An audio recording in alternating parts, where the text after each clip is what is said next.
Vamos dar continuidade à nossa mesa. Agora o nosso último palestrante, o Alexandre dos Santos. O Alexandre ele é psicólogo e doutor aqui pelo Instituto de Psicologia da USP. É professor dos cursos de Psicologia e Pedagogia da Universidade Cruzeiro do Sul, aqui em São Paulo.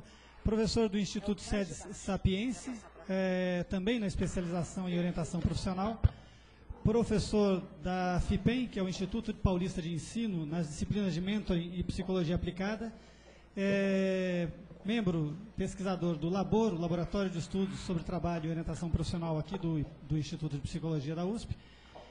E trabalha como orientador profissional no curso Anglo-Vestibulares na cidade de Guarulhos, também em São Paulo. Com a palavra agora o Xandão. Alô? Oi.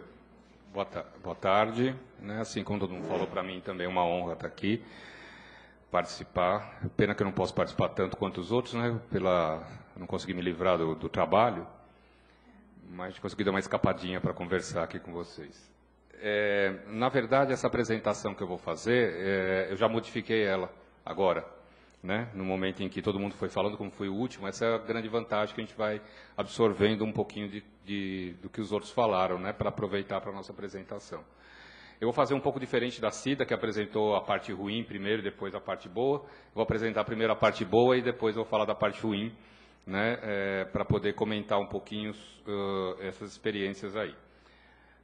Esse trabalho também, parte dele, né, ou seja, de forma mais ampla, eu já apresentei no Congresso da BOP, em outras oportunidades, então, para não repetir também, eu vou fazer uma breve, né, explanação muito rapidinha e centrar um pouco nisso que eu estou chamando do Equador da vida cotidiana, da vida universitária, desculpa, que é cotidiana também, né, para falar daquilo que eu estou agora olhando mais, né, dentro do projeto que eu desenvolvo lá na faculdade, para aquilo que eu estou olhando mais agora e tentando buscar algumas soluções para isso, né? Então, o primeiro, a gente, na verdade, é um projeto que a gente chama dentro da faculdade eu chamo, na verdade, de tutoria. Por que eu chamo? Porque a faculdade, quando eu cheguei lá e propus esse trabalho para eles, é uma faculdade de administração, né, o curso de administração, e na administração parece que não pega muito bem você falar em português. Então, tutoria não colou. Aí passou a se chamar de mentoring. Então, para a faculdade é mentoring, para nós é tutoria, né? Mas eu prefiro chamar de tutoria nos eventos. E, então, as características aí, né, como está colocado, desse projeto de tutoria, é algo que acompanhe, né, esse desenvolvimento, a maturidade do estudante, desde a entrada dele no curso que ele entrou, né, pode ser ensino fundamental, médio ou superior, no nosso caso o ensino superior, até a saída dele. Então, ou seja, acompanha a trajetória desse estudante, né, durante a vida acadêmica dele, vamos dizer assim.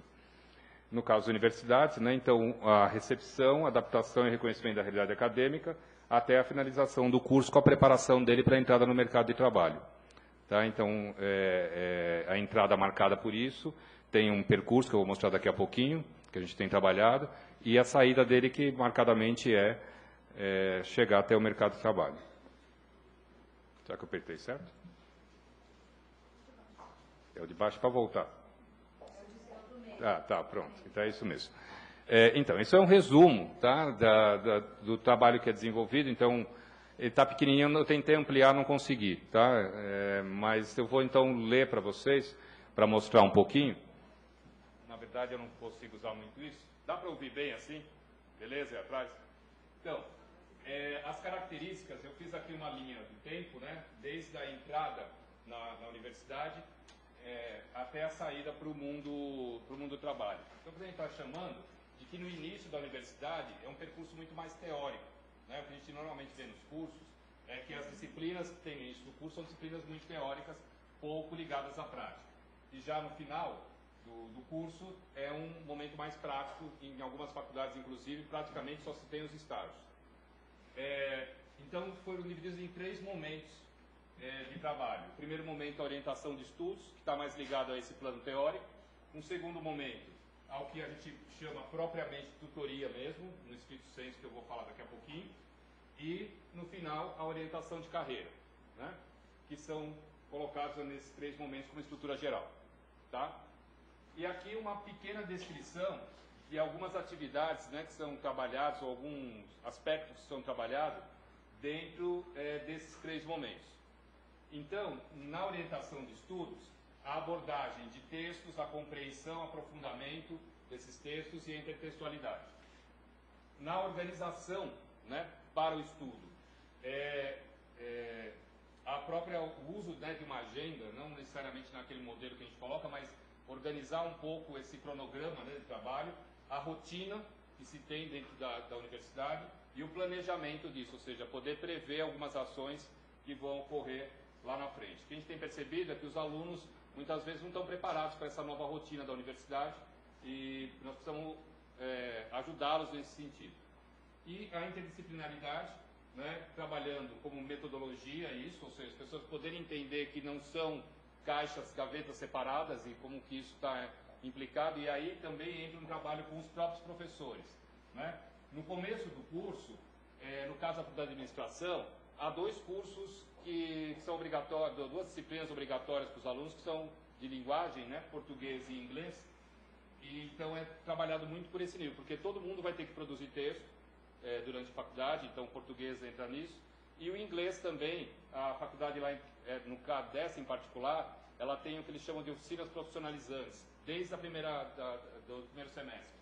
Então essa atividade, ela também pressupõe os resumos em inglês, então é uma forma também de poder trabalhar com os alunos disso. E algumas outras disciplinas, como sociologia, psicologia, que no caso eu sou professor também, filosofia, e alguns professores que vão aderindo, né, ao trabalho aí, alguns deles voluntariamente, outros no qual a gente vai tentando negociar essas atividades.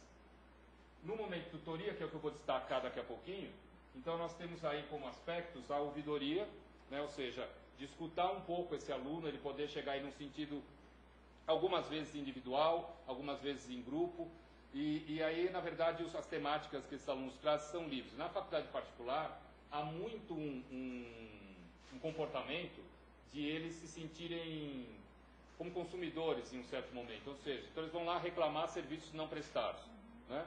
Então, no primeiro momento, isso acaba sendo uma porta de entrada, às vezes, eles vêm dessa maneira. Mas, além disso, fazer o acompanhamento desse aluno, ou seja, nas atividades acadêmicas que ele vem desenvolvendo, dentro daquela proposta do planejamento, né, que ele tinha feito, poder entender um pouco como ele está conseguindo construir isso.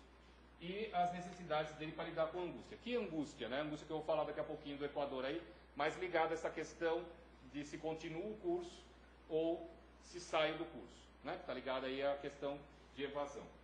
E, finalmente, nos 2 últimos semestres, trabalhar o que a gente chama de orientação profissional, né? Que, na verdade, tudo aqui é orientação de carreira que a gente está chamando, mas a gente dividiu de uma forma mais didática para os alunos, para eles poderem saber se localizar também. Então, orientação profissional sobre a possibilidade de segmento nos estudos. E o que eu tenho visto na universidade particular é que a maioria deles, muitas vezes, não tem noção do que tipo de carreira eles podem desenvolver pela via acadêmica. Então, eles não sabem o que é uma pós-graduação, lato sensu, stricto sensu, o que é um MBA, no caso da administração, né, e de outros cursos.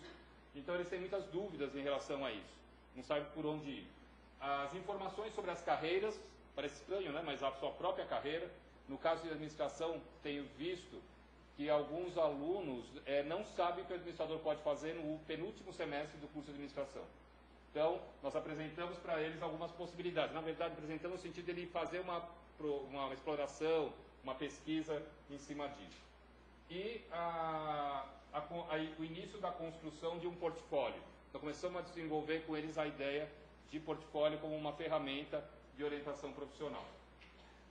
E aí, na orientação de carreira, vamos trabalhar com eles as possibilidades de atuação na carreira, resgatando essas informações que eles têm sobre as carreiras, né, já no último semestre, o desenvolvimento de um currículo, não no sentido só daquele currículo profissional, né, que a gente produz, mas o próprio currículo Lattes, por exemplo, em que eles ficam muito na dúvida, mas o que eu vou colocar no meu currículo Lattes? Eu vou pôr meu nome, não tenho nada para colocar, está tão vazio. Então nós começamos, você quer uma carreira acadêmica?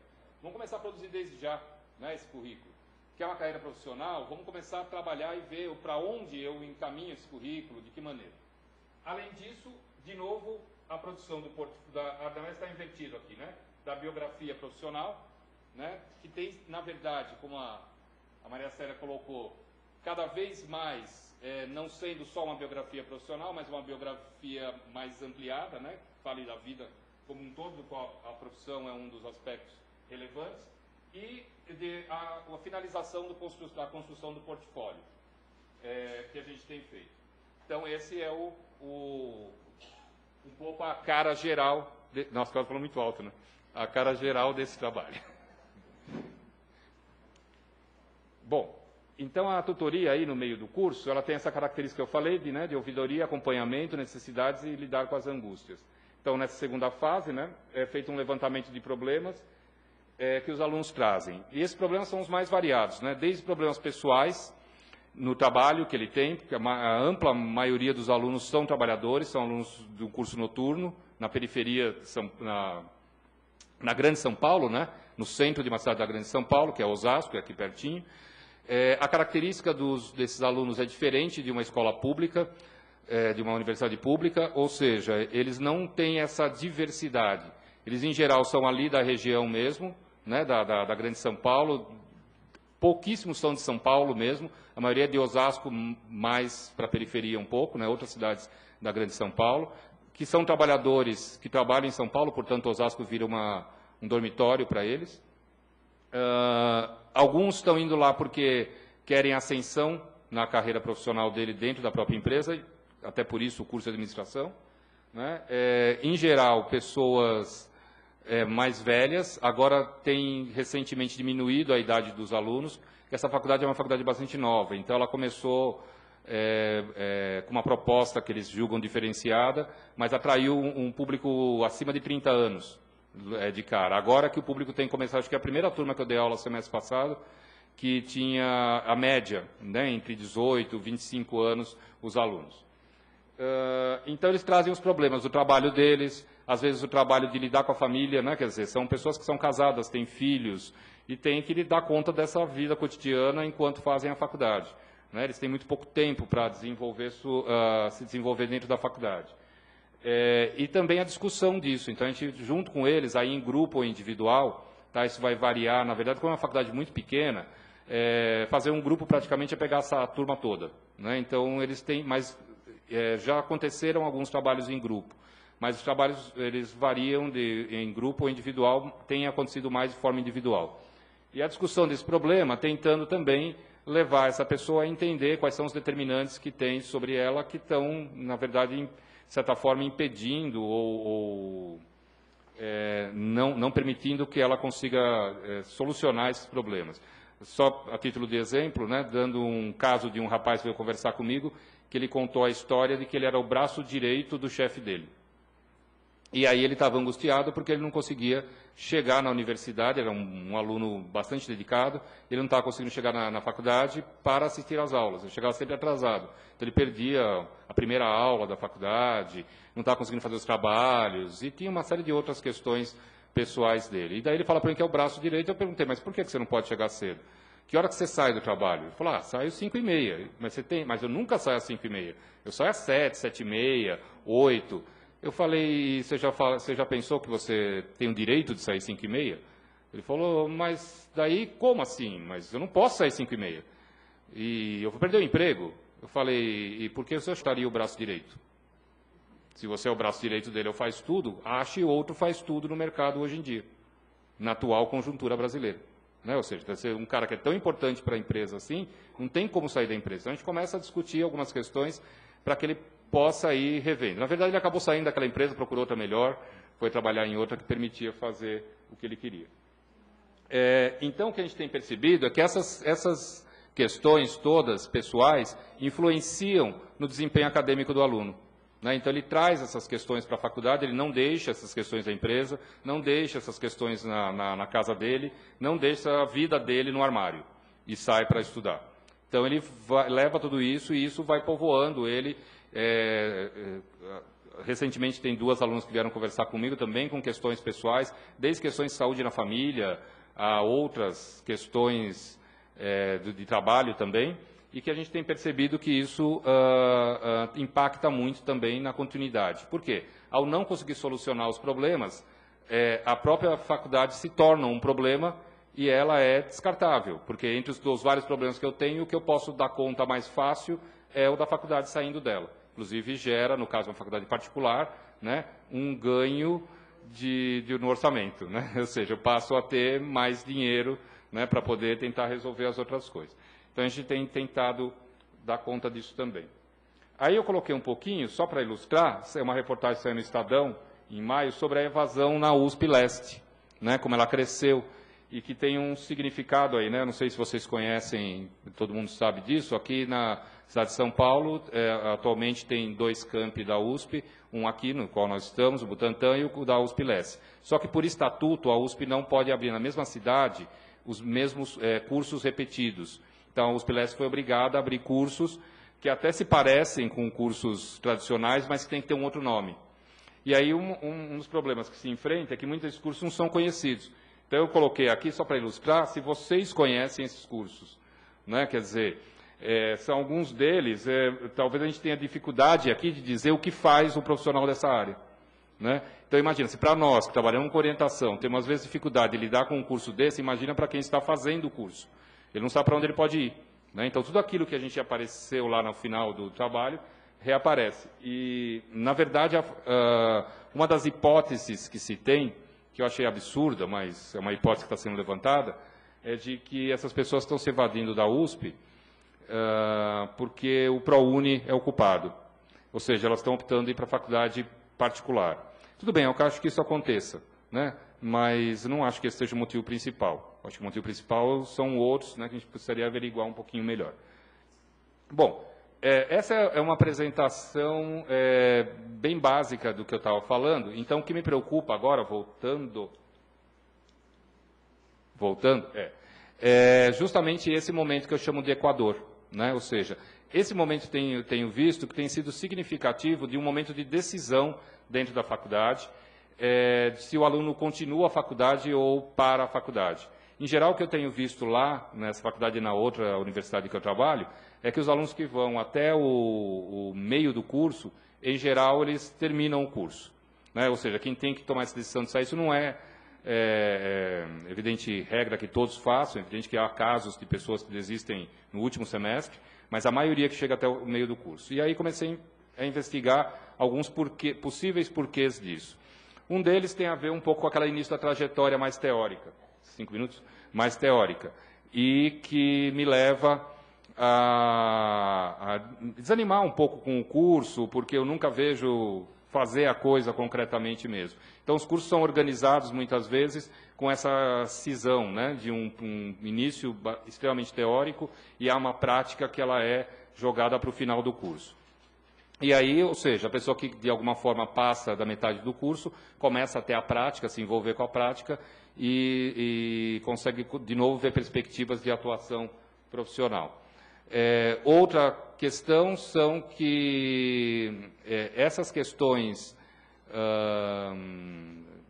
esses problemas que eu estou chamando, né, de âmbito mais pessoal, eles também se potencializam nesse momento, justamente pela própria dinâmica da faculdade, em que a pessoa, de alguma forma, ela já passou aquele primeiro momento de empolgação dela, de descoberta de conhecimento da faculdade, já se habituou à faculdade, ela começa a poder enxergar alguns problemas que estão ligados ao seu cotidiano, e muitas vezes até alguns, como que eu posso dizer, alguns preconceitos que são colocados em relação à própria vida universitária, né, no sentido de que há uma história dessa universidade que ela é transmitida para as pessoas e que elas chegam já qualificando algumas atividades que tem dentro da faculdade como boa, ruim, interessante, não interessante, né? Então elas já chegam previamente preparadas para atuar de uma certa forma dentro daquela atividade. Daí pode apagar já, pode tirar que agora é só falar, mas tem mais 2 minutos ainda, né? E aí essa foi uma experiência relativamente boa. É muito pouco tempo para falar, então a gente está tentando correr. No entanto, na outra universidade que eu trabalho, tanto eu quanto o Mário, nós fomos professores, a Cissa, que também está aqui, e tal, fomos professores da disciplina de orientação profissional, que era presencial. Ela se tornou uma disciplina EAD, né, ou seja, ensino à distância. Né? Então, ela é uma disciplina que foi colocada nesse âmbito. E, assim como você falou da espera de 12 anos, a gente está tentando implantar algum tipo de serviço. Estamos tentando uma conversa. A primeira experiência que teve, pelo que eu sei, eu não estava na universidade, virou, na verdade, um serviço de atendimento ao cliente. Né? Então, não virou, na verdade, tem uma sigla ou outra sigla lá. Tá? Ou seja, já se tentou fazer algo que virou um serviço de atendimento ao cliente. E, atualmente, o que eu tenho visto é que a orientação profissional, apesar de estar já no segundo ano, né, Mário? Como disciplina à distância, ela ainda aparece, né, como temática dentro de outras disciplinas da psicologia e também até como disciplinas de outros cursos, como, por exemplo, de administração. O curso de administração tem uma disciplina chamada orientação profissional, que eu, sinceramente, não sei o que é dentro dessa universidade, porque eu nunca consegui entender ainda isso, nem sei se ela é colocada. Mas, dentro da psicologia, as temáticas de orientação profissional aparecem na psicologia escolar, aparecem na psicologia do trabalho, aparecem numa disciplina de técnicas e teorias grupais, né? Imagino que talvez em comunitária apareça alguma coisa também, tá? Ou seja, ela continua povoando as disciplinas da psicologia lá dentro. A maioria dos estágios também de orientação profissional a maioria dos estágios que a gente tem em instituições são feitos em escolas, o que acaba também criando uma grande demanda de orientação profissional. Então, quer seja um estágio de psicologia escolar, quer seja um estágio de psicologia do trabalho, ou quer seja um estágio de técnicas e teorias grupais, muitos dos alunos vão para as escolas, e as escolas fazem como pedido um trabalho de orientação profissional. Aí tem uma última questão que eu queria colocar, dessa reflexão toda que eu pensei aqui agora.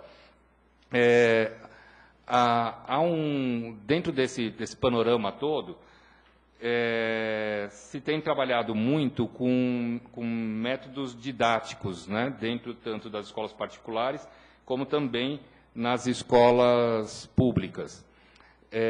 E na orientação profissional também, atualmente, tem começado a se trazer métodos. O método tem um problema, no meu modo de ver, que ele parece que prescindir da formação. É como se a pessoa, ao ler, aplicar uma metodologia, né, eu trabalho em cursinho, como o Mário apresentou, e no cursinho, aquele ótimo professor de cursinho, não sei se tem algum aqui, mas, na verdade, ele é treinado para isso. Há toda uma orientação, né, o que a gente chama de uma separata desse professor, que diz para ele como dar a aula. Então, faça assim primeiro, depois faça aquilo, depois faça aquilo. Então, essa é a ideia de que o professor, na verdade, ele pode ser preparado à distância, né, no caso do cursinho. E eu acho que na orientação profissional também tem essa perspectiva que pode ser preparado à distância, né, ou seja, os próprios professores virarem orientadores ou outros funcionários da escola. Só mais a última coisa, a necessidade que eu vejo de conquistar as coordenações, pensando um pouco na universidade pública, mas também vendo lá minha área, né, na universidade particular, por que deu certo numa e não está dando certo na outra? Na FIPEM, né, que eu dando o nome para a que deu certo, né, na outra eu não vou dar o nome, na FIPEM há uma relação muito próxima com a coordenação comprou a ideia, apoia isso. Então, eu posso estar o tempo todo em sala de aula, divulgando com os alunos, fazendo parte do projeto pedagógico, como a Cida colocou. Já na outra universidade, isso vai ser uma luta. Ou seja, então, o primeiro passo vai ser conquistar as coordenações dos vários centros de pesquisa e os centros dentro da universidade, né, que dividem as áreas, para conseguir implantar isso. Ou seja, conseguir entrar na sala, conseguir fazer parte, os alunos saberem que conhecem. Tudo isso eu espero que não dure 12 anos. Bom, é isso que eu tinha para apresentar para vocês. Obrigado.